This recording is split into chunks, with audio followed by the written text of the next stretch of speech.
Assalamualaikum warahmatullahi wabarakatuh. Minta maaf terlambat sikit, 6.36 dah. InsyaAllah kita tunggu sahabat-sahabat kita mula masuk. Okey, kita dah ada sahabat-sahabat yang bersama.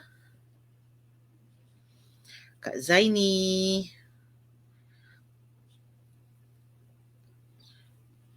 Maaf ya, lewat sikit. So 2 hari kita bersama dengan Ustaz.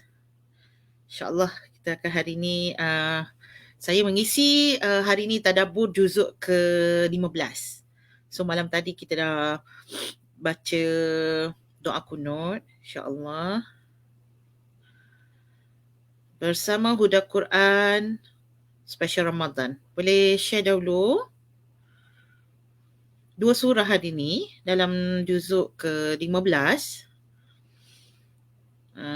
Surah Al-Isra dan surah Al-Kahfi. Okey. Hari ni hari Ahad ya. Seronoknya cuti, kan? So, insyaAllah. Okay. Alhamdulillah Rabbil Alamin. Wassalatu wassalamu ala ashrafil anbiya wal mursalin wa ala alihi wa sahbihi ajma'in. Subhanaka la ilma lana illa ma 'allamtana innaka antal alimul hakim wa la hawla wa la quwwata illa billahil aliyyil azim. Rabbi zidna ilman nafi'a warzuqna fahman wasi'a wa sallallahu ala sayyidina Muhammad wa ala alihi wa sahbihi wasallam. Walhamdulillahi rabbil alamin. Surah Al-Isra bermula muka surat 282 ialah juzuk yang pertama, ayat yang pertama dalam juzuk 15. So betul-betul dekat surah apa? Dekat surah Al-Isra permulaan ayat ialah juzuk ke-15 ya. Okey, so jadi kita sama-sama tengok ayat pertama dalam juzuk 15. Ayat yang berbunyi Bismillahirrahmanirrahim. Subhanalladzi asra bi'abdihi laylan minal masjidil haram ilal masjidil aqsa alladzi barakna hawlah linuriyahu min ayatina innahu huwas sami'ul basir. Maha suci Allah yang telah memperjalankan hambanya yang ini Nabi Muhammad pada suatu malam dari Masjidil Haram ke Masjidil Aqsa yang telah kami berkati di sekelilingnya. Yang agar kami memperhatikan kepadanya sebahagian daripada tanda-tanda kebesaran. Tanda-tanda kebesaran kami sesungguhnya dialah Allah yang maha mendengar lagi maha melihat. Okey, so jadi ayat ini adalah ayat pertama dalam juzuk ke-15. So kita nak tengok ayat terakhir dalam juzuk ke-15. Juzuk ke-15 ada 2 surah. Surah Al-Isra dan surah Al-Kahfi. Ya, surah Al-Isra kita dah bincang dalam Huda Quran yang biasa, iaitu surah yang berkaitan dengan peristiwa diperjalankan Nabi bersempena dengan ayat pertama lah Subhanalladzi asra. Yang asra tu. Asra itulah diangkat menjadi nama surah. Iaitu apa asra? Diperjalankan. Dan bila sebut asra diperjalankan pada waktu malam lah. Sebab tu kalau kita tengok dalam terjemahannya, dia tulis secara spesifiknya bila dia punya time dia, malam ke siang. Asra perjalanan pada waktu malam. Dan surah Al-Kahfi pun kita dah bincang juga dalam Al-Quran, dalam Huda Quran yang biasa ya, tentang surah Al-Kahfi yang mana juzuk terakhir dalam ayat terakhir dalam juzuk 15 ialah pada muka surat 301 ayat 74. Ayat 74. Apa ayatnya berbunyi? Fantalaqa hatta idza laqiya ghulaman faqatalah qala aqatalta nafsan zakiyatan bighairi nafsin laqad ji'ta syai'an nukra. Yang bermaksud Musa pun berkata, janganlah kamu menghukum aku kerana kelupaan. 74. Maka berjalanlah keduanya. Fantalaqa, ada alif di hujung tu kan. Jadi maksudnya ada 2. 2%. Kita cakap Inggeris sikit lah ya. There is 2% apabila ada alif di hujungnya. Alif itu menunjukkan dua orang. Iaitu siapa? Nabi Musa dan Nabi Khidir. Hatta idza laqiya ghulaman, sehingga mereka berjumpa dengan seorang kanak-kanak lelaki. Lalu kanak-kanak lelaki tadi dibunuh oleh Nabi Khidir alaihi salam. Musa pun tanya. Qala, berkata Nabi Musa, aqatalta?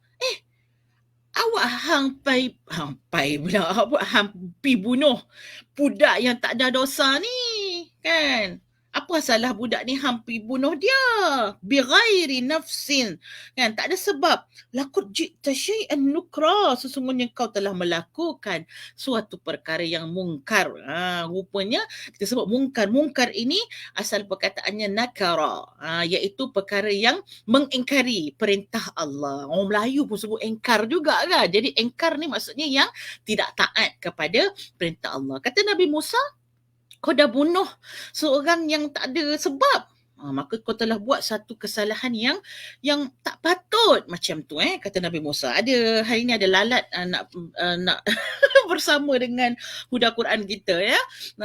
Tak apalah, kita bagilah dia masuk dalam Huda Quran. Puan Rafi'ah Ismayadi. Assalamualaikum Ustazah dan sahabat pencinta Al-Quran. Waalaikumsalam warahmatullahi wabarakatuh. Ya Allah, saya rindu pada orang ni.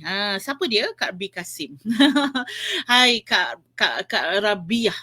Kak Rabiah. Kak B, Assalamualaikum. Waalaikumsalam.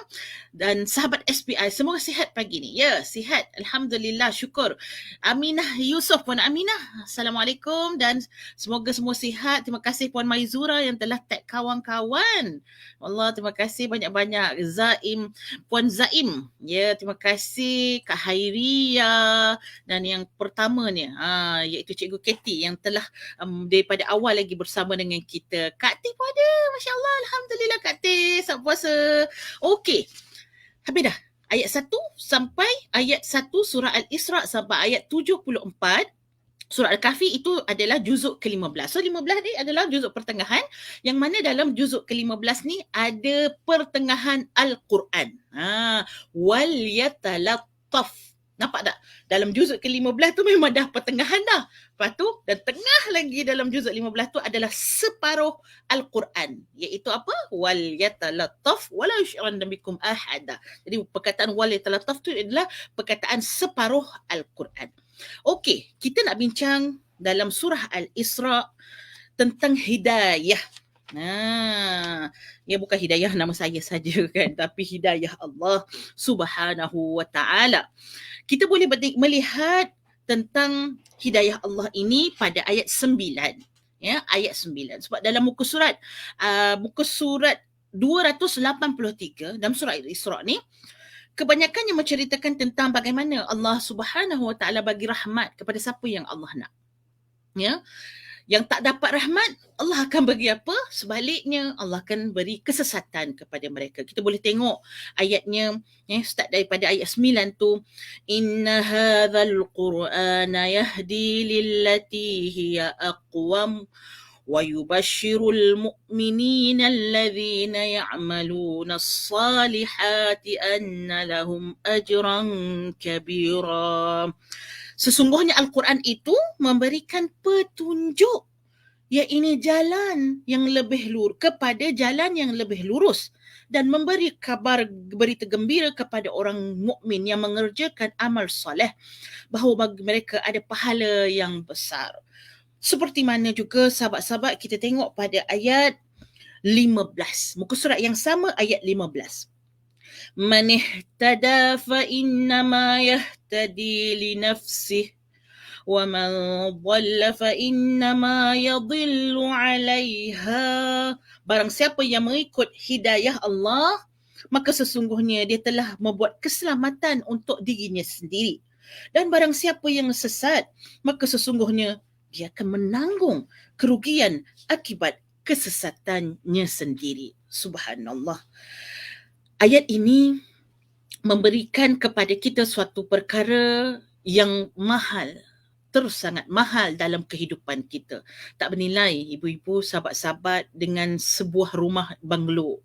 Tak bernilai dengan sebuah kereta Foshe, tak bernilai dengan sebuah bangunan setinggi KLCC ataupun menara yang exchange apa benda tak nama Razak Exchange, tak senilai. Mahal sangat ke Ustazah? Ya, dia terlalu mahal. Dia terlalu berharga, iaitu apa? Namanya hidayah. Hidayah Allah. Hidayah Allah ini terlalu berharga. Tak kala hidayah sampai kepada hati kita, sampai pada jiwa kita, tolong kita jaga, tolong kita teladani, tolong kita istiqamah, minta lagi pada Allah untuk ditambahkan hidayah tersebut. Kerana kalau orang itu dia tak dapat hidayah pada Allah, apa yang berlaku sesak bagatlah kehidupan dia. Kosong, gelap, kehidupannya rosak, kehidupannya jauh daripada kebenaran. Hidayah ini Allah bagi kepada siapa yang Allah nak. Hidayah ini Allah boleh datangkan dengan pelbagai bentuk. Antaranya, inna hadzal Quran yahdi. Antara bentuk hidayah yang Allah berikan kepada kita sebagai umat manusia, iaitu hidayah tadi berbentuk apa? Al-Quran yang akan beri tunjuk, beri guideline kepada kita supaya kita tidak berada dalam jalan yang bengkok, tapi kita berada dalam jalan yang aqwam, iaitu apa? Jalan yang lurus, jalan yang benar. Siapa yang nak duduk dekat jalan yang salah, betul tak? Kalau kita nak pergi balik kejap lagi lah kan, dalam masa 2 minggu lagi, kita nak balik kampung. Ada tak orang nak ikut jalan salah? Tak ada lah. Sebab apa? Dia tahu. Kalau dia ikut jalan salah, sampai tak dia dekat kampung. Contohlah kalau kita nak balik ke Perak. Nak balik Perak. Ada orang Perak sini. Allahu Akbar. Masuk. Kita duduk dalam jalan yang salah. Rasa sampai tak ke Perak? Tak sampai. Dan tak ada orang yang, sukalah saya hari ni saya bahagia sangat sebab duduk dalam jalan yang salah. 2-3 hari tak sampai ke Perak. Sebab apa? Tak pergi ikut jalan yang betul. Sahabat-sahabat, tak ada orang bahagia duduk dalam jalan yang salah. Tapi hakikatnya orang yang bahagia siapa? Wah, naik je kereta macam saya nak balik Johor kan, nak balik Pontian, masuk je plus highway, perjalanan jauh tak kurasa. Sebab apa? Bahagia kan? Sebab nak balik kampung ni, nak pergi. Dah tahu ni, aku duduk dalam jalan yang betul kerana jalan ini akan menyampaikan destinasi. Allahu Akbar. Bagaimana rasa kita ini perjalanan 4 jam. Bagaimana Allah bimbing kita melalui antara hidayah Allah iaitu Al-Quran supaya kita duduk jalan yang betul dalam perjalanan kehidupan kita yang bukan sahaja 4 jam, mungkin 40 tahun, mungkin 80 tahun. Allah bagi GPS. Apa GPS-nya? Quran. Siapa yang ambil Quran, maka dia akan duduk dalam jalan yang lebih lurus, jalan yang betul. Dan dalam jalan ini akan memberikan berita gembira, motivasi kepada orang yang beriman dan beramal soleh. Bila kita beramal, Allah bagi galakan baca Quran, Allah kata Allah bagi ganjaran ajran kabira. Allah bagi ganjaran yang sangat besar. Sebagai satu suntikan semangat kepada orang yang beriman dan beramal soleh, jangan penat dalam melakukan kebaikan. Kerana Allah sudah sediakan ganjaran yang sangat luar biasa yang manusia tak mampu untuk memberikan penghargaan tersebut dengan kebaikan kita buat. Tetapi Allah Subhanahu Wa Ta'ala boleh beri sebanyak mungkin dengan kebaikan yang manusia lakukan. Ini adalah kita kata menyingkap isu pertama yang kita singkap dalam juzuk ke-15 iaitu tentang hidayah daripada Allah. Siapa yang dapat hidayah, maka sebenarnya Allah tak untung pun. Siapa yang untung? Linafsih. Kita yang untung. Kita yang sedang menempah kebaikan, Tapi siapa yang ni pada ayat 15 tadi kan, siapa yang sesat wa man dhalla, siapa yang sesat maka dia sedang berada ataupun menanggung kerugian yang ada dalam diri dia. Cerita-cerita pasal orang Perak, ramai pula orang Perak hari ni. Kak Teh orang Perak. Kak Teh belah mana Kak Teh orang Perak Kak Maizura orang Teping. Wah, ini saya kena berjalan ke Perak ni. Ya Allah. Betul Kak Teh, hidayah Allah terlalu berharga. Kak Ani, Kak Ani kata cari jalan yang betul dengan berpandukan Al-Quran. Inilah GPS-nya. Tak pernah silap kerana jalannya lurus. Subhanallah, betul. Mudah-mudahan Allah kekalkan kita dalam jalan hidayah ini. Jom kita pergi sahabat-sahabat. Itu isu yang pertama kita nak tengok dalam ayat ini. Kemudian kita nak tengok lagi dalam surah Al-Isra apa yang Allah Subhanahu Wa Taala nak bagi tahu kepada kita pada ayat 44. Surah Al-Isra ayat 44. Surah Al-Isra pada ayat 44 ia ini cerita tentang tasbih. Ya, cerita tentang tasbih. Subhanallah, antara kekuatan dalam diri manusia ini apabila seseorang itu memuji, membesarkan, menyucikan, bersyukur kepada Allah, iaitu dalam bentuk zikir. Ya Allah, manusia ini hati dia penuh dengan ruang. Hati kita ada ruang yang perlu diisi. Kalau hati kita tak isi dengan zikrullah, tak isi dengan ingat Allah, setiap masa itu ada perkara yang cuba memenuhi hati kita. Sama ada ruangan bisikan daripada syahwat nafsu kita yang akan mengisi kekosongan tersebut, ataupun bisikan daripada syaitan yang akan mengisi ruangan di hati kita, ataupun cinta dunia yang akan masuk dan mengisi dalam hati kita. Dia sangat-sangat cepat. Sekiranya dia kosong, akan ada perkara yang masuk. Dan sahabat-sahabat, inilah yang kita sangat kena hati-hati dalam kehidupan kita. Sebab tu Muslim ini, diary kehidupan Muslim, dia mesti kena ada jadual, dia mesti kena ada, kita sebut sebagai rutin ataupun kita kata masa untuk zikir. Ya, masa untuk zikir. Sebab apa sahabat-sahabat, kita nak tengok dahulu apa yang hakikatnya dalam alam ini dari sudut tasbih tadi. Alam kita sebut alam. Ayat 44. Tusabbihu lahu as-samawati as-sab'u wal ardu wa man fihin wa in min shay'in illa yusabbihu bihamdihi walakin la tafqahuna tasbihahum innahu kana haliman ghafura. Yang bermaksud ayat 44 ya. Surah Al-Isra ayat 44, langit yang 7, bumi dan semua yang ada di dalamnya bertasbih kepada Allah. Tidak ada sesuatu pun yang bertasbih, tidak ada sesuatu pun melainkan bertasbih dengan memujinya. Tetapi kamu sekalian tidak mengerti tasbih mereka. Sesungguhnya dialah yang maha penyantun lagi maha pengampun. Sahabat-sahabat, bila kita tengok alam ini cantik kan? Alam ini sangat indah. Dan alam ini menenangkan jiwa kita. Bila kita tengok laut kan, Allahu Akbar, Ustaz dah tak sabar dah nak pergi pantai. Kan? Ramadan kita tak pergi, nanti raya kita pergi pantai kan. Kita pergi panjat hiking panjat gunung, tengok pokok-pokok, tenang je.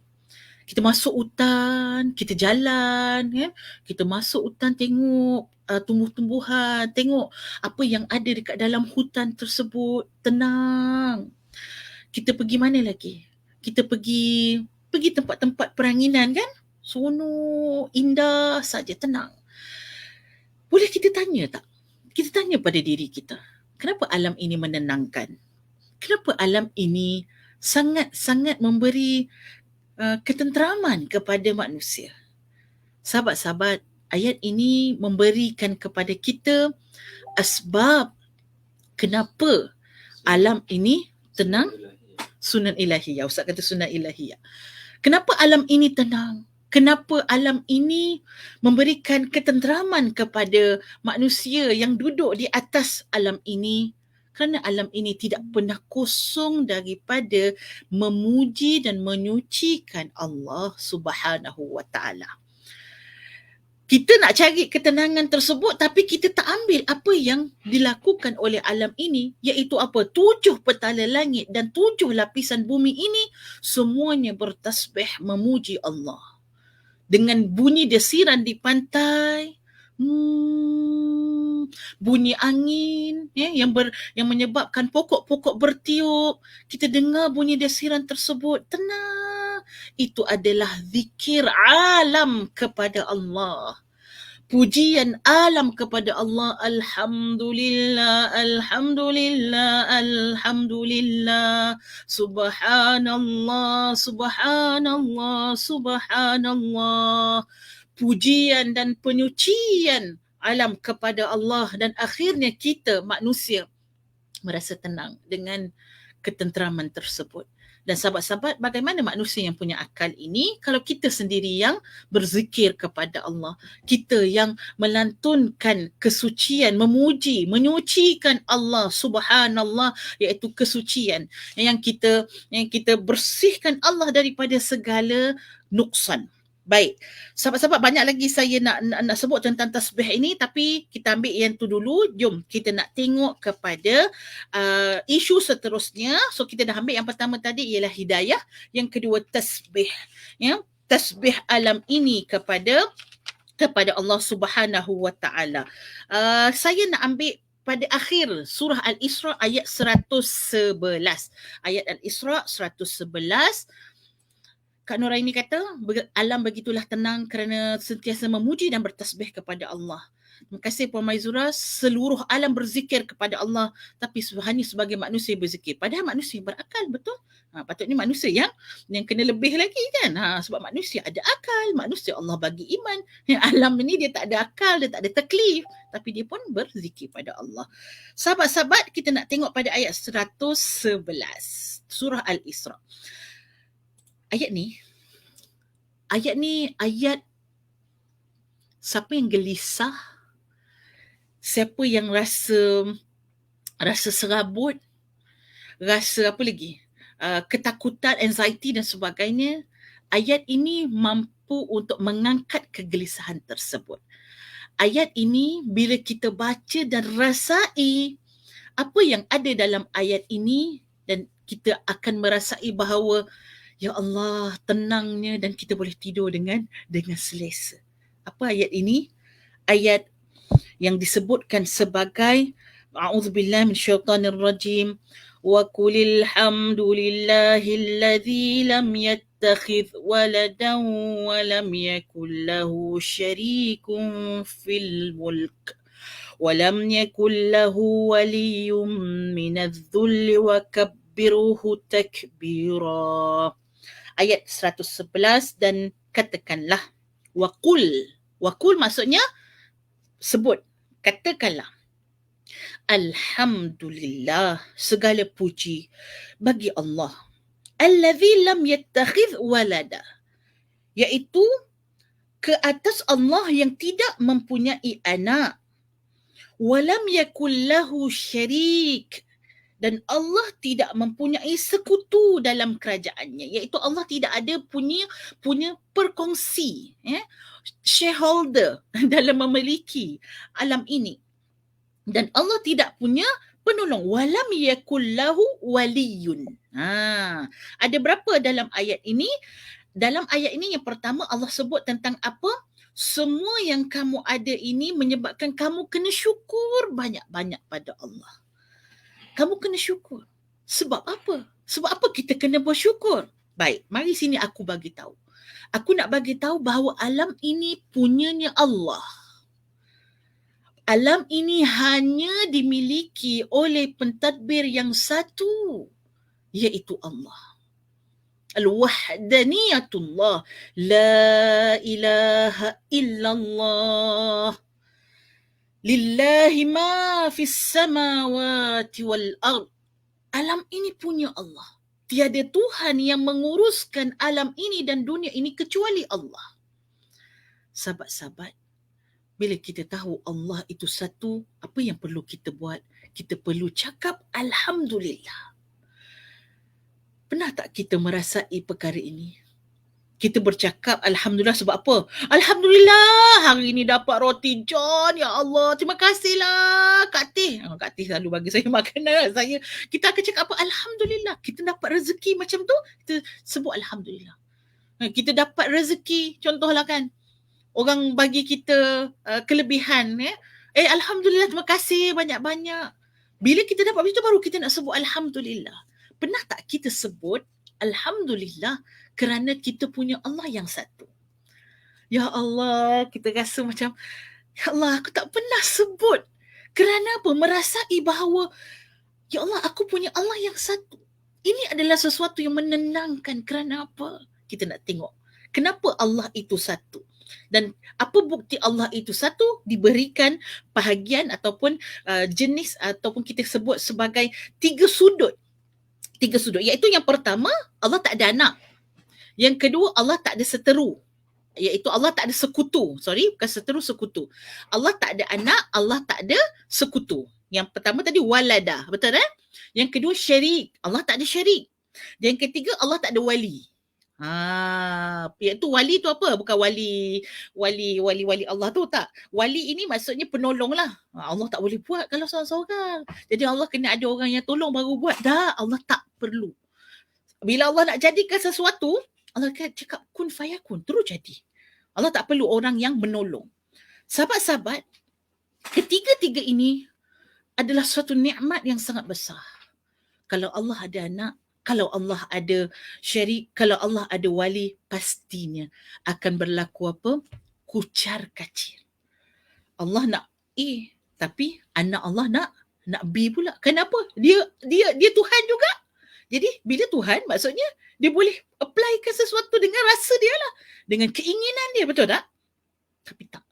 Allah jadikan Allah yang satu, Allah yang esa. Maka tenanglah sahabat-sahabat. Tak kala kita ada kekusaran, tak kala kita ada permintaan dan hajat, mintalah pada Allah yang satu. Kalau Allah berkehendak untuk membantu kita, Allah berkehendak untuk menyelesaikan kita daripada permasalahan kita, Allah mampu menjadikan perkara tersebut hilang dengan seketika. Kegelisahan tadi hilang dengan seketika. Allahu Rabbi. Ayat yang sangat yang menyentuh jiwa kita. Maka Allah kata apa? Wa kabbiruhu takbira. Allah mulakan dengan apa? Kena puji Allah. Kerana apa? Kerana Allah adalah Allah yang esa, Allah yang satu, tidak ada seteru, tidak ada syarik. Dan ujungnya apa yang perlu kita lakukan? Kita kena banyak-banyak membesarkan Allah. Okey? Alhamdulillah. So dah tiga, kita masuk yang terakhir lah ya. Kita masuk yang terakhir. Dalam surah Al-Kahfi, kita nak masuk 2 poin.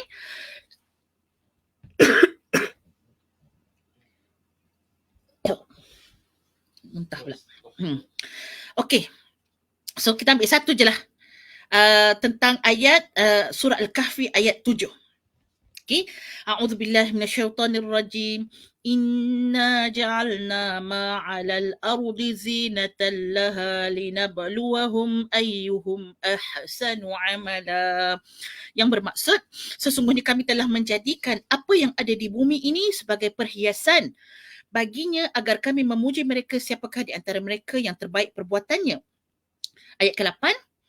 Wa inna laja'iluna ma 'alaiha sa'idan juruza. Dan sesungguhnya kami benar-benar akan menjadikan pula apa yang ada di atasnya menjadi tanah yang rata lagi tandus. Sahabat-sahabat, dua benda yang saya nak fokus pada ayat ini.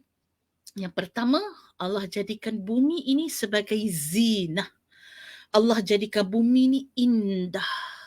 Allah jadikan bumi ini elok sangat. Cantik. Ya Allah, terpesona kita.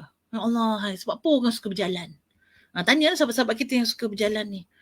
Bila kita berjalan, kejap saya baca mesej ni. Assalamualaikum Ustazah, selamat pagi kepada semua kawan-kawan. Kawan saya Ustazah Mazna datang bawa ikan kembung besar. 30 kilo dalam besin untuk cekik ikan kembung, tarikkan tulang, ambil isi kembung menggunakan tangan. Apa ni ya? Cerita pasal ikan kembung pula ya. Okey, tak apa, kita nak habiskan ayat ni. Okey, al-ard iaitu bumi ini cantik, bumi ini indah. Ya Allah, bila sebut bumi ini indah, kan kita pergi, orang yang suka pergi berjalan, sebab apa dia nak pergi berjalan? Dia pergi dekat UK, dia pergi Korea, dia pergi negara Balkan, dia pergi sebab cantik sahabat-sahabat. Kita tengok dekat YouTube, tengok cantiknya, ya Allah. Subhanallah, dengan warnanya, dengan kadang-kadang ada air tenang, cantik. Bumi ni memang cantik. Bumi ni indah. Itu baru bumi. Kita tak cerita tentang galaksi. Dan bumi ini adalah kecil sangat sebenarnya. Bumi ni sebenarnya kecil. Itu pun sangat cantik dah. Bagaimana dengan alam ataupun angkasa di luar sana yang Allah jadikan beribu-ribu bintang. Beribu bintang di langit kini menghilang. Nyanyi sikit lah kan pagi-pagi ni. So, bintang ni ada banyak sahabat-sahabat. Kata Syekh Yasin Rushdi, sebenarnya bukan 12 planet je. 12 planet je yang ada dekat dalam angkasa ni, ataupun apa orang kata Bima Sakti. Kita ada galaksi Bima Sakti, kita ada galaksi lain lagi, galaksi yang tak apa orang kata tak jumpa, manusia tak boleh nak terokai. Kenapa? Terlalu luas. Kalau kita tengok alam ini luas, dunia ataupun kita kata alam ini lagi luas daripada itu. Dan sahabat-sahabat, kecantikan alam ini luar biasa, subhanallah, sangat cantik dan indah. Dekat atas bumi kita ni ada laut, ada daratan, ada gunung, ada pokok yang sangat-sangat menyebabkan kita boleh rasa wah cantiknya alam ini. Cantik kan? Dan di atas alam ini Allah bagi dia mustaqar, dia boleh kita bina bangunan, boleh buat rumah banglo, kita boleh buat bangunan-bangunan yang cantik-cantik, indah-indah. Sahabat-sahabat, jom kita talfit nazar. Jom kita menyingkap ayat ini apa yang Allah nak bagi tahu pada kita. Allah suruh tengok ayat 8 juga. Bila tengok ayat 7, iaitu bumi ini zinah, bumi ini cantik, tengok ayat 8. Apa Allah kata? Wa inna laja'iluna ma 'alaiha sa'idan juruza. Allah kata apa? Nanti kami akan jadikan bumi ini yang cantik yang kamu lihat ini, bertingkat-tingkat yang kamu lihat ini, sangat tinggi, yang sangat indah, penuh dengan warna-warni atas muka bumi ini. Nanti kami akan jadikan bumi ini rata. Sa'idan juruza. Rata semua. Yang tadi ada tinggi, ada rendah, ada air dan sebagainya, semua rata. Dan tandus. Tak ada warna-warni. Tak ada yang segar. Bila sahabat-sahabat, iaitu bila bumi ini habis tempohnya. Jadi ingatlah, tak kala kita melihat nikmat yang ada, kita mampu untuk membina rumah. Tapi apa yang kita kena fikir dengan ayat 7, ayat 8 dan ayat 7 dan ayat 8 dalam surah Al-Kahfi, sesuatu yang indah nanti dia akan berakhir dengan kehilangan nikmat tersebut. Yang hari ni kita tengok benda-benda yang cantik hari ni, kita kena lihat dan kita kena beriman dalam hati yang cantik nanti ini akan hilang. Yang cantik hari ini, yang kita tengok pada pokok, yang kita tengok pada lautan ini akan jadi hilang. Allah kata Allah akan jadikan bumi ini rata. Tak ada keindahan, tidak ada apa yang cantik. Masa itu yang kekal apa? Boleh jawab soalan saya? Apa yang kekal? Kalaulah semua nikmat ini, zina, perhiasan yang ada di atas muka bumi ini akan hilang, apa yang akan kekal? Apa yang akan kekal, sahabat-sahabat, subhanallah? Boleh jawab apa yang akan kekal? Betul. Terima kasih kepada sahabat-sahabat tim kita, surah Al-Kahfi ayat 8. Ada Mek Hafsah. Terima kasih. Selamat berpuasa Kak Mek. Umi Mek kita bersama dengan kita. Masya Allah. Kak Mimi, apa yang akan kekal? Okey, Suci Hakiki kata, sahabat kita daripada Brunei, kata iman yang akan kekal. Ada lagi? Ada sahabat-sahabat lagi? Ada pendapat lain? Apa yang akan kekal? Kalaulah segala nikmat yang ada dekat atas bumi ni, perhiasan atas bumi ni, semua akan hilang, yang akan kekal apa? Saya bagi jawapan lah. Dah 7:11. Okey. Amal soleh. Yang akan kekal adalah amal soleh. So, Ustaz pesan tadi, Ustaz kata kita mampu untuk membina rumah yang cantik. Tapi rumah tadi akan hilang dan akan berakhir dengan kehancuran. Maka binalah rumah di syurga. Binalah sesuatu yang akan kekal, yang mana dia tidak akan hilang, iaitu sesuatu yang kita bina untuk akhirat kita. Amalan soleh, Allahu Akbar, sedekah jariah, sedekah jariah akan terus berjalan. Kita memberi sesuatu yang boleh dimanfaatkan oleh manusia dan manusia guna sampai bila-bila. Ini semua sesuatu yang akan kekal bersama dengan kita. Allahu Akbar. Umi Mek Habsah, Mami dah lawak 7 hari dah. Ya Allah, ya Allah, ya Allah. Moga Allah memberikan kesihatan kepada Mami. Terus kuat Mami, insya-Allah. Moga Mami cepat sembuh. Kak Aini. Ya, betul ya. Bumi yang indah anugerah Allah akan hilang apabila dunia sudah sampai ke hujung ni, akan kekal adalah amal soleh. Terbaik Kak Ani, terbaik juga Kak Mimi, ya, amalan soleh. Okey, so sahabat-sahabat, insya-Allah mudah-mudahan 4 lah lebih kurang pada hari ini kita telah singkap 4 tadabbur daripada surah Al-Isra, iaitu juzuk ke-15, surah Al-Isra dan juga surah Al-Kahfi. InsyaAllah kita akan sama-sama esok hari, iaitu tadabbur juzuk ke-16. Subhanallah. Mudah-mudahan boleh membawa pengertian bulan Al-Quran ini lebih daripada sebelum ini. Mudah-mudahan kita terus istiqamah bersama Huda Quran dalam bulan Ramadan, dan saya iklankan juga kepada sahabat-sahabat, InsyaAllah lagi 2 hari saja lagi kami akan memberikan agihan yang kedua ke Yaman. Agihan kedua iaitu kita akan buat iftar. Seronoknya iftar dekat Yaman. Walaupun kita tak boleh makan, tapi kita dah boleh makan. Sempena nuzul Quran di Yaman, insyaAllah kita diorang dah ready dah. Sahabat-sahabat di sana, tim-tim DRL di Yaman dah hari ni dah start dah nak beli beras sebagainya untuk masak pada nuzul Quran. Ramadan nanti 17 nanti insya-Allah akan masak, dan ada yang kita akan bagi kepada rumah-rumah orang miskin yang sakit apa semua, kita akan hantar, tim akan hantar, dan juga yang datang ke rumah. Saya tak tahu bagaimana seronoknya, sebabnya tahun lepas dan tahun sebelum tu yang datang bukan daripada kampung yang sama saja, sampai ada yang datang jauh, 4 jam perjalanan, sampai pukul 9 baru sampai. Sebab apa? Tahu mereka lapar. Mereka lapar, mereka mencari, kalau ada makanan sanggup jalan jauh. Mudah-mudahan ada bagaimana kita nak ni. Okey, baik. Terima kasih banyak-banyak. Jumpa lagi. Assalamualaikum warahmatullahi wabarakatuh. Amin. Terima kasih Cik Katie.